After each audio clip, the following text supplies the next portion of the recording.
মোৰ ছাত্ৰ ছাত্ৰীসকল পুনতে মোৰ ইউটিউব চেনেললৈ তোমালোকক স্বাগতম জনাইছো। মই আজি সপ্তম শ্ৰেণীৰ গণিত বিষয়ৰ অনুশীলনী 15.22 শিকাম। তোমালোকে চাবা এইটো অনুশীলনী 15.2 পেজ 261 এইটো উলাই লোৱা। তোমালোকে এক নম্বৰটো উলাই লোৱা। চিত্ৰ 1 এইটো চিত্ৰ 1 আয়তীয় ঘনকৰ ত্ৰিজ্যক নক্সাটো চাই এটা সমমাত্ৰিক নক্সা আঁকা। সমমাত্ৰিক নক্সা এটা আঁকিবলৈ দিছে, কিন্তু এইটো হৈছে ত্ৰিজ্যক নক্সা। এই চিত্ৰটো গতিকে ত্ৰিজ্যক নক্সা আৰু সমমাত্ৰিক নক্সা এই দুটাৰ মাজত কিছু পাৰ্থক্য দেখা যায়। যেনে ধৰি লোৱা এইটো দিকটো আছে 6, এইটো প্ৰস্থ আছে 4 আৰু এইটো ইয়াৰ উচ্চতাটো আছে 6 বা প্ৰস্থটো আছে দিকটো আছে 4 বা ইয়াৰ যিটো প্ৰস্থ 4 এনেধৰণে আছে থাকিলে। এতিয়া চোৱা এই বস্তুটো যদি তুমি ঝুকি চোৱা এইটো 6 সেন্টিমিটাৰ নহ'ব পাৰে বা এইটো 4 সেন্টিমিটাৰ নহ'ব পাৰে, এইটো 4 সেন্টিমিটাৰ নহ'ব পাৰে। অৰ্থাৎ ত্ৰিজ্যক নক্সাৰ যিটো চিত্ৰ সেই ত্ৰিজ্যক নক্সাৰ চিত্ৰটোৰ জোখ মাপ সঠিক নহ'ব পাৰে। যিমান দিয়া থাকে সিমান নহ'ব পাৰে, কম বেছ হ'ব পাৰে। এইটো হ'ল ত্ৰিজ্যক নক্সা। আনহাতে যিটো সমমাত্ৰিক নক্সা, এইটো চোৱা মই আঁকি দিছো সমমাত্ৰিক নক্সা। ইয়াৰ 6 সেন্টিমিটাৰ, গতিকে এইটোৰ উচ্চতাটো 6 সেন্টিমিটাৰ আছে। ইয়াৰ এইটো হয়তো এই দিকটো 4 সেন্টিমিটাৰে আছে। ঠিক তেনেধৰণে ইয়াৰ প্ৰস্থটো 4 সেন্টিমিটাৰে আছে। ইয়াক যদি তাৰপৰা তুমি জুখি চোৱা ইয়াৰ জোখমাপটো পুৰা সমানুপাতিক থাকে। অৰ্থাৎ সমমাত্ৰিক নক্সাৰ জোখবিলাক সমানুপাতত থাকে, এইটো মনত ৰাখিবা। কিন্তু ত্ৰিজ্যক নক্সাৰ জোখবিলাক সমানুপাতত নাথাকে। গতিকে তোমালোকে নিশ্চয় এইটো বুজি পাইছা। ইয়াত এইটো 6 সেন্টিমিটাৰ আছে, 6 সেন্টিমিটাৰ আছে। এইটো 4 সেন্টিমিটাৰ 4 সেন্টিমিটাৰ আছে। এইটো 4 সেন্টিমিটাৰ, এইটো 4 সেন্টিমিটাৰ আছে যদি তোমালোকে ভালদৰে চোৱা এই ঘনকটো। কিন্তু ত্ৰিজ্যক নক্সাৰ ক্ষেত্ৰত এইটো 6 সেন্টিমিটাৰ নাথাকিব পাৰে, কম বেছ হ'ব পাৰে, বা 4 সেন্টিমিটাৰ হ'ব পাৰে, বা 5 সেন্টিমিটাৰ হ'ব পাৰে। এইটো 3 সেন্টিমিটাৰ হ'ব পাৰে, এইটো 2 সেন্টিমিটাৰ হ'ব পাৰে।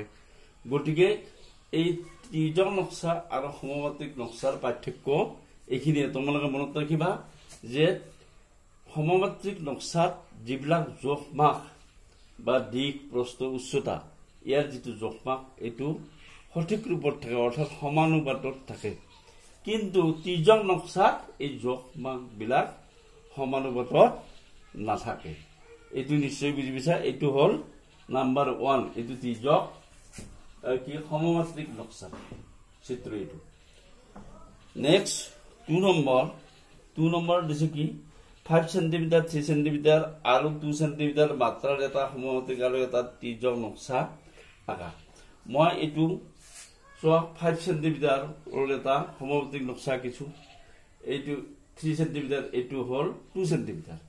গতিকে ইয়াৰ জোখমাপটো ঠিকেই থাকিব যদি তুমি জুখি চোৱা।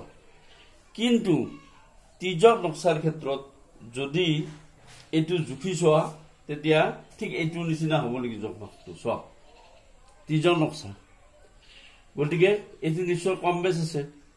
সেইকাৰণে সমমাত্ৰিক নক্সাত যিবিলাক জোখমাপ দিক প্ৰস্থ উচ্চতাৰ এই জোখমাপবিলাক সমানুপাতত থাকে। কিন্তু ত্ৰিজ্যক এইটো একেই চিত্ৰ, কিন্তু কথা হ'ল ইয়াৰ জোখমাপটো একে দেখি জানো? একে নেদেখি। গতিকে ত্ৰিজ্যক নক্সাত জোখমাপটো একে নাথাকিব পাৰে। গতিকে এইখিনিয়ে পাৰ্থক্য এই দুটা। গতিকে এইটো হ'ল তোমালোকৰ সমমাত্ৰিক নক্সা আৰু এইটো হ'ল তোমালোকৰ ত্ৰিজ্যক নক্সা। এইটো মনত ৰাখিবা এইটো। গতিকে তোমালোকে নিশ্চয় বুজি পাইছা 2 নম্বৰটো।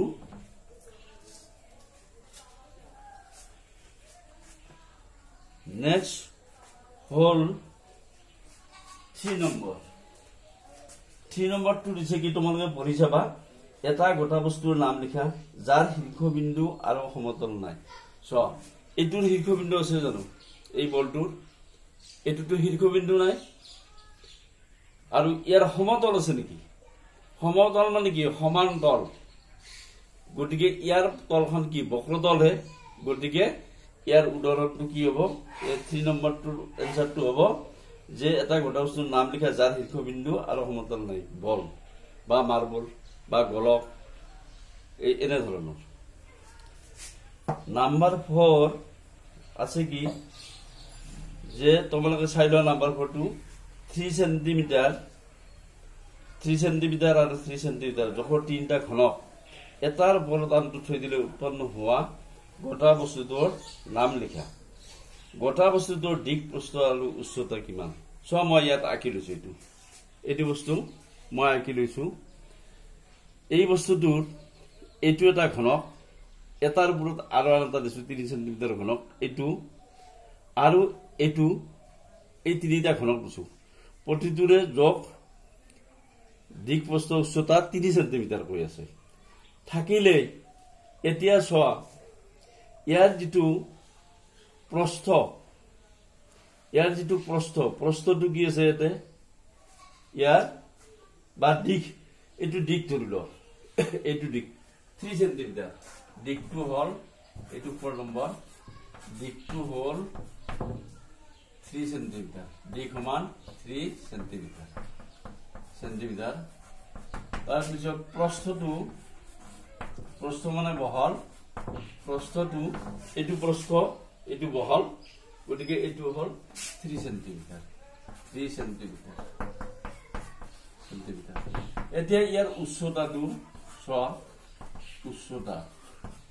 উচ্চতা সমান কিমান হ'ব এই এটা 3 সেন্টিমিটাৰ এই এটা ঘনক এই এটা 3 3 6 এই এটা 3 গতিকে কিমান হ'ল 9 সেন্টিমিটাৰ 3 3 6 6 3 9 এটাৰ এইটোৰ ওপৰত এইটোৰ ওপৰত এইটো গতিকে 6 এইটো তোমালোকে এইটো মই আঁকি লৈছো যে এইটো 3 সেন্টিমিটাৰৰ ঘনক দিক প্ৰস্থ উচ্চতা 3 সেন্টিমিটাৰ এইটোৰো দিক প্ৰস্থ উচ্চতা 3 সেন্টিমিটাৰ হৈ আছে এইটোৰো দিক প্ৰস্থ উচ্চতা 3 সেন্টিমিটাৰ হৈ আছে গতিকে ইয়াৰ এতিয়া উচ্চতাটো কি হ'ব এই 3 গতিকে 9 সেন্টিমিটাৰ হ'ব উচ্চতাটো 9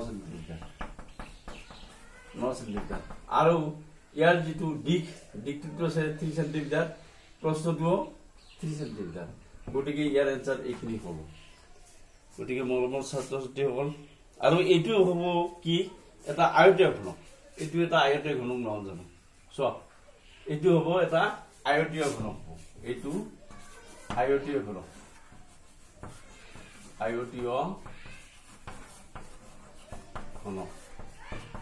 এইটো হ'ব আয়তীয় ঘনক